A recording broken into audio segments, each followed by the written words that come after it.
अखन अहाँ सब सुन रहल छी अमचन म्यूजिक की शानदार प्रस्तुति।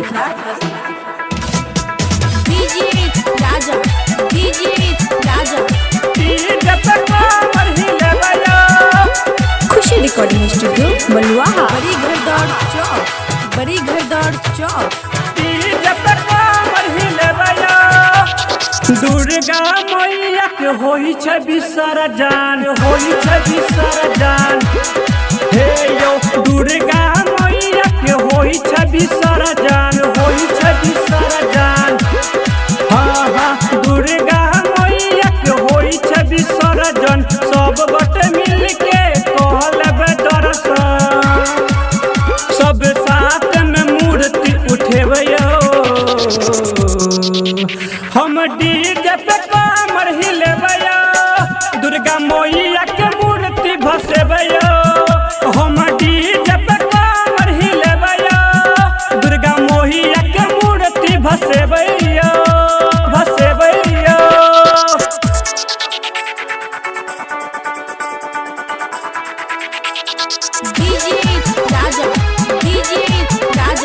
खुशी रिकॉर्डिंग स्टूडियो बलुआहा।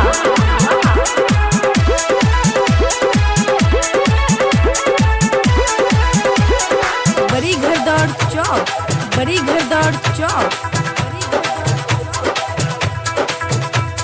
ललका चुनरिया मैया के चढ़ेबै, अड़हुल फूल से माला बनेबै, माला बनेबै। हे यौ ललका चुनरिया मैया के चढ़ेबै, अड़हुल फूल से माला बनेबै। सब गोटे मिल के आरती दिखेबै, रंग बिरंग के भजन गेबै।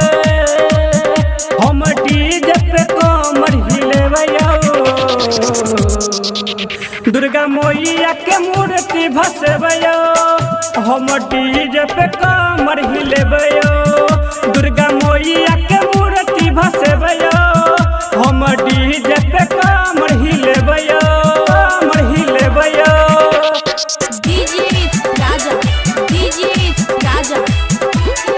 खुशी रिकॉर्डिंग स्टूडियो बलुआहा। बड़ी घरदार चौक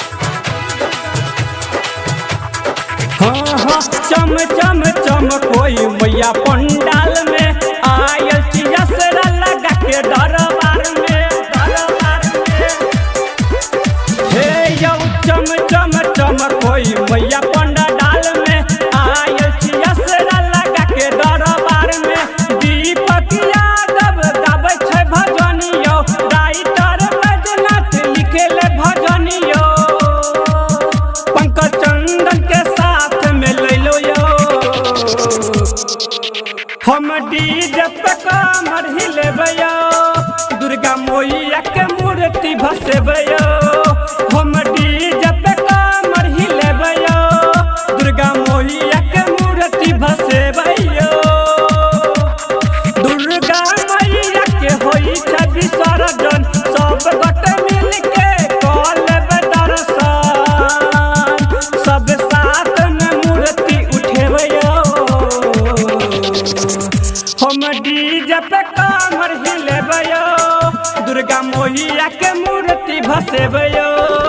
हम डीजे पे कमर हिलेबै, दुर्गा मैया के मूर्ति भसेबै।